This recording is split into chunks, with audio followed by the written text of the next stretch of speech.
Praise the lord. దేవుని పరిశుద్ధ నామాన్ని బట్టి మహిమ కలుగునుగాక. మరి ఈ అనుదిన ఆదరణ అనబడుతున్న కార్యక్రమానికి మరి వీక్షిస్తున్న బిడ్డలందరూ కూడా ప్రభు పేరట శుభాభివందనాలు. వచ్చిన ప్రార్థనతో మనము ప్రారంభించుకుందాం. పరిశుద్ధుడా, ప్రేమగలి తండ్రి, మీకు వందనాలు. నీ కృపల వర్ధల చేసి మమ్మల్ని ఈ దినం వరకు కూడా మీరు మమ్మల్ని బలపరుస్తున్నందుకు వందనాలు. ఈ దినమంతా కూడా నీ కృపతో మమ్మల్ని ఆదరించి నడిపించమని యేసు నామమున ప్రార్థిస్తూ ఉన్నాను తండ్రి, ఆమేన్. మరి ప్రభు ఈరోజు మీతో మాట్లాడుతున్న వాగ్దానం యెషయా గ్రంథం 41:10 ప్రభు మాట్లాడుతూ ఉన్నాడు. దిగులు పడకము, నేను నిన్ను బలపరుతును అని ప్రభు ఈరోజు మీతో స్పష్టంగా మాట్లాడుతూ ఉన్నాడు. ఆయన నిన్ను బలపరుస్తూ ఉన్న దేవుడై ఉన్నాడు. ఆయన బలపరచుటలో సామర్థ్యము కలిగిన ప్రభువుగా మన మధ్యలో సంచరిస్తూ ఉన్నాడు. మరి ఈరోజు మీరు ఎందరూ దిగులు పడుతున్నారో, శ్రమ పడుతున్నారో, వేదన పడుతున్నారో మరి నాకైతే తెలియదు, కానీ ప్రభు మిమ్మల్ని బలపరచబోతూ ఉన్నాడు. ఆయన దిగులు పడుకుము అని ప్రభు ఈరోజు నీతో స్పష్టంగా మాట్లాడుతున్నాడు. ఆయన నీవు దిగులు పడవద్దు, ఏ విషయంలో కూడా నువ్వు కలత చెందవద్దు, ఏ విషయంలో కూడా నీవు వేదన చెందవద్దు, ఏ విషయంలో కూడా నీవు కలవరపడవద్దని ప్రభు ఈరోజు నీతో స్పష్టంగా మాట్లాడుతూ ఉన్నాడు. మరి నీవు దిగులు పడక ధైర్యముగా ప్రభు వైపు కనులెత్తి చూచినప్పుడు ఆయన నిన్ను బలపరచుటలో సామర్థ్యము కలిగిన దేవుడిగా ఉన్నాడు. నిజమండి, నువ్వు పడుతున్న దిగులుకు నువ్వు ఎంత ప్రయాసపడినా కూడా నువ్వు ఏది సాధించలేవు. కానీ నువ్వు పడుతున్న ప్రయాస, కష్టము, దిగులు అవన్నీ కూడా వదిలి ప్రభు వైపు కనుక నువ్వు నడిచినట్లయితే నిత్యము ఆయన నిన్ను బలపరచువాడై ఉన్నాడు. నువ్వు దేని కొరకు దిగులు పడుతున్నావు, నువ్వు ఏ విషయం కొరకైతే సహాయము కొరకు ఎదురు చూస్తున్నావు, ఏ విషయం అయితే నాకు జరగట్లేదు అని దాని కొరకు నువ్వు దిగులు పడుతున్నావో అది దేవుడు ఈరోజు నీకు సహాయము చేయువాడై ఉన్నాడు. మరి ఈరోజు నీకు సహాయము చేయు ప్రధాన యాజకుడైన దేవుడు నీతో చెప్తున్న మాట, నీవు దిగులు పడవద్దని ప్రభు నీతో మాట్లాడుతూ ఉన్నాడు.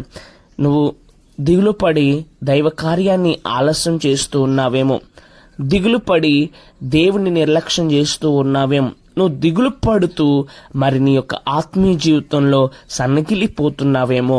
అందుకనే ప్రభు ఈరోజు నీతో మాట్లాడుతున్నాడు. నువ్వు దిగులును విడిచిపెట్టి దిగులు పడక దేవుని యొక్క కార్యము కొరకు, దేవుని యొక్క ఆశీస్సుల కొరకు, దేవుని యొక్క దీవెన కొరకు నువ్వు కనిపెడుతూ ఉండవలసిన వాడివై ఉన్నావు. మరి ఈ రోజు నుంచే నువ్వు ఆనందంగా మరి సంతోషంగా దిగులు పడకుండా ఉండాలి. మీరు హన్నాని జ్ఞాపకం చేసుకున్నట్లయితే హన్నా జీవితంలో కూడా ఎంతగానో దిగులు పడే సమస్య వచ్చింది, దిగులు పడే నింద వచ్చింది, దిగులు పడే మరి మార్గం ఎదురైంది. కానీ హన్నా మాత్రం దిగులు పడుతూనే దేవుడి సన్నిధానానికి వెళ్ళి కన్నీళ్లు కారుస్తూ ఆయనకు మొరపెడుతూ ఉన్నదంట. మరి ఈరోజు నువ్వు ఎక్కడికి వెళ్తున్నావు? ఈరోజు నువ్వు ఏ మార్గాన్ని ఎంచుకుంటున్నావు? హన్నా వల్ల దిగులు పడుతున్నావా? అయితే నువ్వు రావాల్సిన దేవుడి మందిరంలోకి వచ్చి మోకరించి ప్రార్థన చేయి. ఆయన చక్కగా నీ దిగులను తొలగించి ఆనందాన్ని కలుగు చేయగలిగిన వాడుగా ఉన్నాడు. Praise the Lord. మరి అదేవిధంగా దిగులు పడుతున్న వారు అనేక మంది ఉన్నారు. ఇశ్రాయేలు ప్రజలు కూడా వారి వారి యొక్క శ్రమను బట్టి దిగులు పడుతున్నారు. మాకెప్పుడు విడుదల, మాకెప్పుడు విశ్రాంతి, మాకెప్పుడు ఆనందం, మాకెప్పుడు సంతోషం, మాకెప్పుడు అని వారు కూడా దిగులు పడుతూ ఉన్న మరి విషయాలను మనం చూస్తూ ఉన్నాం బైబిల్లో. మరి వారు దిగులు పడుతున్న కాలం అంతా కూడా ప్రభువారు మొర వింటూనే ఉన్నాడంట. అయితే ఒక సమయం వచ్చింది, వారి యొక్క దిగులు, కృంగిపోయిన పరిస్థితుల నుంచి, వేదన చెందుతున్న పరిస్థితుల నుంచి ప్రభు వారిని లేవనెత్తి మంచి పాలు తేనె ప్రవహించు కానాను దేశమునకు ప్రభు తొలగించాడు. ఇలా బైబిల్ గ్రంథంలో చూస్తే అనేక మంది దిగులు పడుతున్న వారు ఉన్నారండి. రోగము ద్వారా దిగులు పడుతున్న వారు ఉన్నారు, మానసిక ఒత్తిడి ద్వారా దిగులు పడుతున్న వారు ఉన్నారు, కుటుంబంలో సమాధానం లేక దిగులు పడుతున్న వారు ఉన్నారు, పిల్లల విషయమై దిగులు పడుతున్న వారు ఉన్నారు, భర్త విషయమై దిగులు పడుతున్న వారు ఉన్నారు, ఉద్యోగం విషయమై దిగులు పడుతున్న వారు ఉన్నారు, వ్యాపార విషయమై దిగులు పడుతున్న వారు ఉన్నారు, చేతి పని విషయమై దిగులు పడుతున్న వారు ఉన్నారు. అయితే ఈరోజు ప్రభు నీతో మాట్లాడుతున్నాడు. నువ్వు ఏ విషయంలో కూడా దిగులు పడనవసరం లేదు.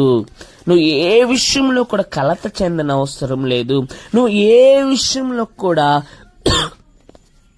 కృంగిపోవాల్సిన అవసరం లేదని ప్రభు నీతో మాట్లాడుతున్నాడు. ప్రియమైన దేవుని బిడ్డలారా, ఇంక నుంచైనా నీవు దిగులు పడక ధైర్యం వహించు. ప్రభు నీతో ఉన్నాడు. ఆయన నీ పక్షమున ఉన్నాడు. ఆయన నీకు సహాయము చేయగలిగిన దేవుడుగా ఉన్నాడు.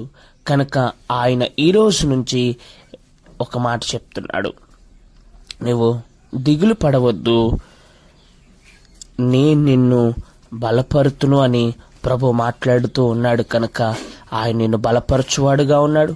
బలపరచుటలో సామర్థ్యం కలిగిన వాడై ఉన్నాడు. సకల విధమైన ఆశీర్వాదాలకు నిన్ను వారసునిగా చేయట్లో ఆయన సకల సామర్థ్యము కలిగిన వాడై ఉన్నాడు. కనుక ఒక చిన్న ప్రార్థన చేస్తాను. ఈ వాగ్దానం మీ జీవితంలో నెరవేర్చబడును గాక.